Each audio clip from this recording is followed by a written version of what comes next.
Kenan baru saja tiba di kediaman Mona dengan raut wajah yang masih kecewa. Kedatangan Kenan ke rumah Mona bukan untuk membawa pulang Mona, melainkan untuk membatalkan niatnya untuk melamar Mona. Dengan langkah cepat, Kenan masuk ke dalam rumah. Tuan Johan yang melihat Kenan sudah datang seketika berjalan mendekat. Loh, mana Monanya nak Kenan? Apa kamu telah datang di bandara? Tanya Tuan Johan. Tidak om, tadi saya sudah sempat bertemu dengan Mona. Lalu di mana Mona sekarang? Tapi Mona tetap dengan pendiriannya om. Dia tidak mau untuk pulang dan tetap ingin pergi ke kota X. Saya sudah tidak bisa mencegahnya karena Mona sudah banyak berubah. Berkali-kali saya mencoba untuk meyakinkan Mona, namun dia tetap bersikeras untuk pergi, jelas Kenan. Ya Tuhan, memang benar Mona sekarang banyak berubah. Om rasa Mona yang dulu telah hilang. Mona yang sekarang Om benar-benar tidak mengenalnya, ucap Tuan Johan. Dan saya juga mau bilang Om, saya memutuskan untuk membatalkan niat saya untuk melamar Mona. Karena saya sadar bahwa perjuangan saya tidak ada artinya apa-apa bagi Mona. Sia-sia jika Mona tidak pernah mencintai saya. Tuan Johan pun menarik nafasnya dengan sangat berat. Om rasa juga seperti itu nak Kenan. Saat Om tanya, kata Mona dia tidak pernah ada rasa. Sayang sekali padahal Om sangat merestui hubungan kalian. Namun cinta tidak bisa dipaksakan. Akan menyakitkan jika hanya kamu yang mencintai Mona. Kenan yang mendengar ucapan Tuan Johan hanya mengangguk pelan. Andaikan Om Johan tahu bahwa yang membuat Mona berubah adalah aku, pasti Tuan Johan akan membenciku. Seperti Mona membenciku, ucap Kenan di dalam hati. Setelah berbincang-bincang cukup lama, Kenan pun segera berpamitan untuk pulang. Karena jika Kenan terlalu lama berada di rumah Mona, itu semakin menyakiti hatinya. Karena banyak kenangan yang Mona dan Kenan habiskan bersama di rumah tersebut. Di perjalanan, Kenan terus memikirkan Mona. Bukan hal mudah untuk Kenan menarik niatnya untuk melamar Mona.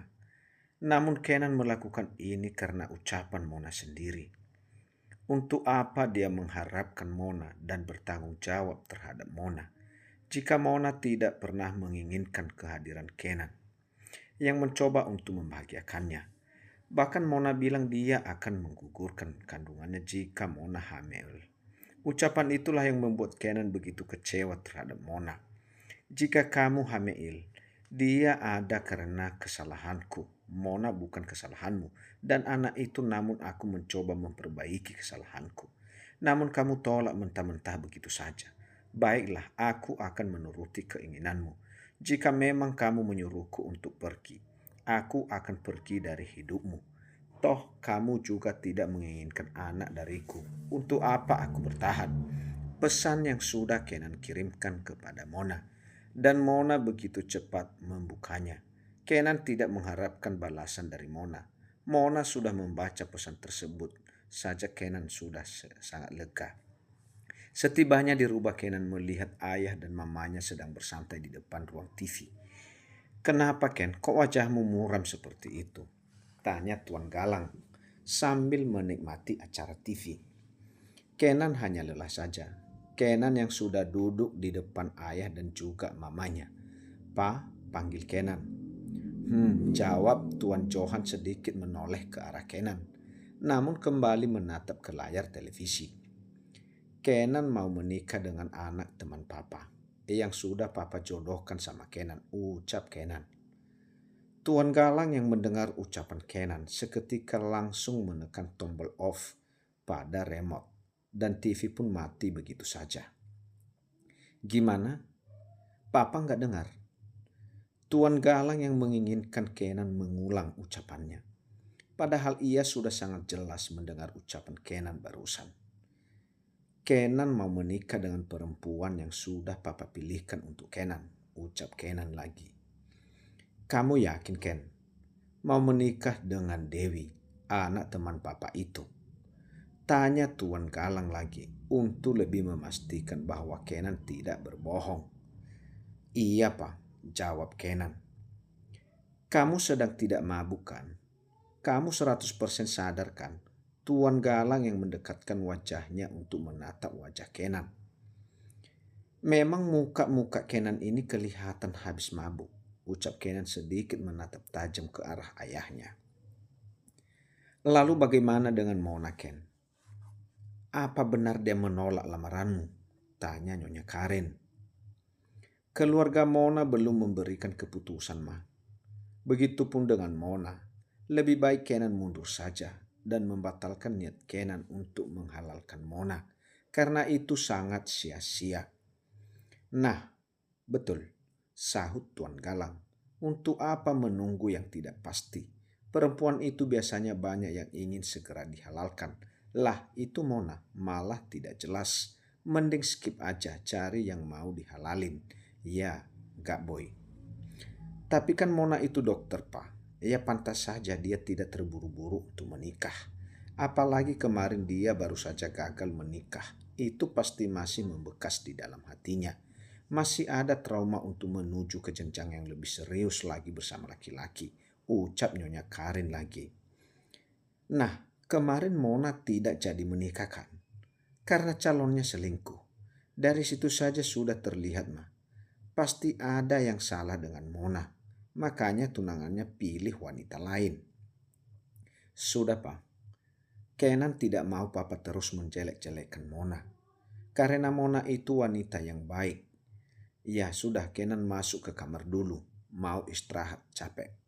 Kenan yang sudah beranjak berdiri meninggalkan kedua orang tuanya. Besok Papa akan mengatur pertemuanmu dengan Dewi Boy, teriak Tuan Galang. Dan Kenan hanya mengacungkan jempol sambil berjalan menaiki anak tangga. Mama kok sedikit tidak setuju jika Kenan bersama Dewi, Pak. Secara Dewi itu model. Banyak laki-laki yang mengaguminya. Apa Papa yakin itu tidak akan membuat Kenan sakit hati? Justru bagus dong, Ma. Kenan akan semakin dikenal banyak orang jika pacaran dengan Dewi.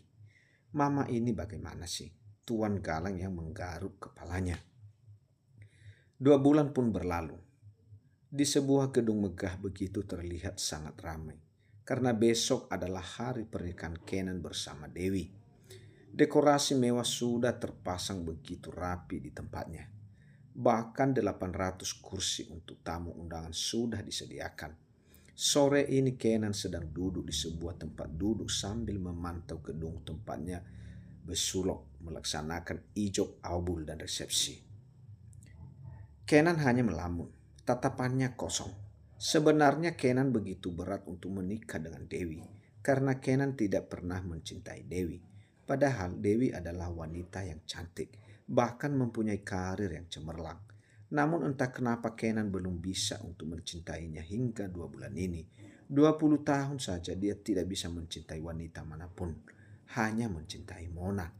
Apalagi dengan waktu yang begitu singkat, hanya 2 bulan. Begitu amat sulit untuk Kenan mencintai Dewi. Namun karena ini permintaan Mona, menyuruh dirinya untuk menikah dengan wanita lain, Kenan menurutinya. Mungkin memang benar, cinta tidak harus memiliki. Kenan pun seketika meraih ponsel di dalam saku celananya untuk mengirim sebuah foto dekorasi yang ada di depannya. Ia mengirim foto tersebut kepada Mona, yang hari ini kembali pulang dari kota X setelah 2 bulan menjalankan tugas di sana. Sesuai permintaanmu, besok aku akan menikah. Pesan yang sudah Kenan kirimkan kepada Mona. Setelah mengirim pesan kepada Mona, Kenan kembali memasukkan ponsel ke dalam saku celananya. Ia tidak berharap Mona membalas pesannya. Sayang, panggil wanita tinggi, putih, bersih, dan mempunyai badan yang begitu bagus, bagaikan gitar Spanyol. Ya, dia adalah Dewi yang sedang menepuk pundak Kenan dari belakang. Hai, ucap Kenan yang tersenyum ke arah Dewi. Sedang apa kamu di sini? Tanya Dewi. Lalu duduk di samping Kenan. Aku hanya memantau perkembangan dekorasi tempat pernikahan kita besok, jawab Kenan. Dewi yang melihat wajah Kenan Ia merasa Kenan terlihat banyak pikiran. Bahkan dari matanya terlihat ia kurang istirahat. Dewi merasa bahwa Kenan tidak bahagia. "Apa kamu keberatan untuk menikah denganku?" tanya Dewi sambil menatap wajah Kenan. Kenan yang mendapat pertanyaan dari Dewi seketika menatap wajah cantik Dewi. "Tidak, aku hanya lelah saja," ucap Kenan sambil menyentuh tangan Dewi. Kenan memutuskan untuk melupakan Mona dan mencoba untuk mencintai Dewi secara pelan-pelan. Karena sebentar lagi Dewi akan menjadi istrinya.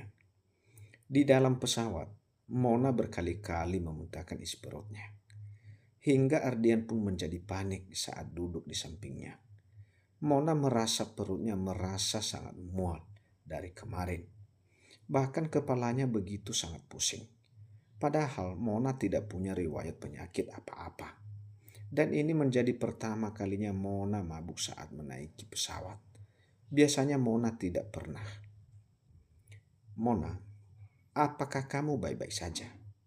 Sepertinya kemarin waktu kamu berangkat naik pesawat baik-baik saja," ucap Ardian menoleh ke arah Mona. "Sepertinya aku sedang tidak enak badan, Pak. Makanya seperti ini," jawab Mona. "Ya sudah, aku ambilkan minyak angin." Ardian yang sudah memberikan sebuah minyak angin, namun Mona seketika menolaknya. "No, no, no. Aku semakin pusing dan mual mencium aroma minyak itu." Mona yang mendorong sebuah minyak angin kecil agar menjauh dari dirinya. "Huk," Mona yang kembali ingin memuntahkan isi perutnya, namun untung saja tidak sampai keluar.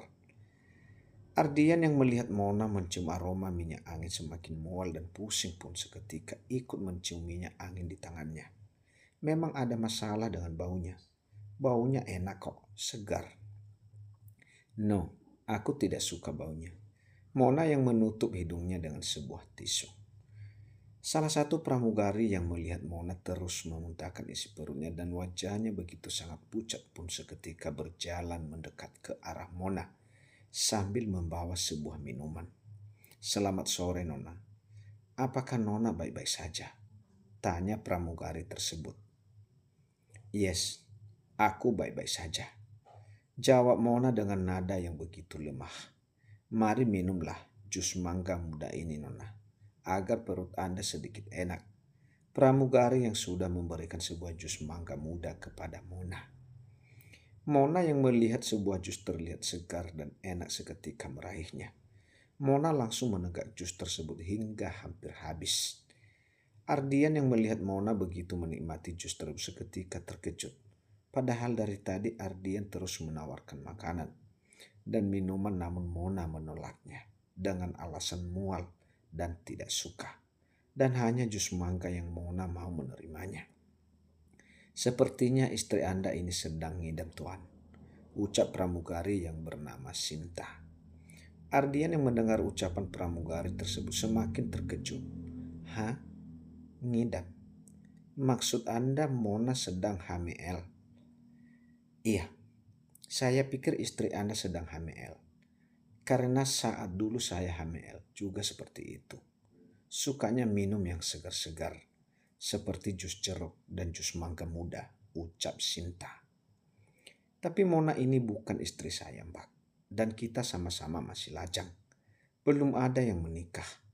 Ya, kali Mona hamil belum punya suami. Ada-ada saja Anda ini," ucap Ardian lagi. "Loh, Tuan bukan suaminya?"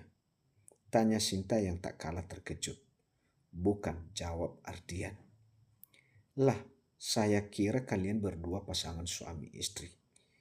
Maaf ya Tuan dan Nona kalau saya salah bicara," ucap Sinta lalu berjalan pergi sambil menahan malu. Ardian yang mendengar ucapan pramugari tersebut seketika tertawa. "Aneh-aneh saja. Masa kamu dikira hamil?" ucap Ardian menoleh ke arah Mona. Sebenarnya Ardian senang-senang saja jika terlihat seperti suami Mona. Karena selama ini Ardian juga memendam rasa dengan Mona. Makanya dia memilih Mona untuk menemaninya bertugas di rumah sakit Kota X. Mona yang mendengar ucapan pramugari barusan kembali teringat dengan kejadian waktu itu. Saat Kenan merenggut mahkotanya 2 bulan yang lalu. Namun Mona masih tidak percaya jika dia hamil. Tidak mungkin aku hamil. Pasti aku hanya masuk angin biasa, ucap Mona di dalam hati. Namun Mona kembali teringat dengan tanggal datang bulannya, bahwa Mona hampir tidak datang bulan selama 2 bulan. Mona seketika panik. Apa jangan-jangan dia memang sedang hamil? Setelah turun dari pesawat, Mona segera meraih ponsel di dalam tasnya. Saat membuka ponsel, Mona mendapat pesan dari Kenan dan dengan cepat Mona membukanya. Mona melihat sebuah dekorasi yang begitu cantik dan mewah. Entah kenapa saat Mona membaca pesan tersebut, Mona menjadi sesak dan sakit hati. Ia merasa terluka saat mengetahui bahwa Kenan akan benar-benar menikah. Bukankah ini semua sudah kemauanmu, Mona? Kau menginginkan Kenan untuk menikahi wanita lain. Lalu untuk apa kamu sekarang merasa sedih? Itu sangat memalukan, ucap Mona di dalam hati.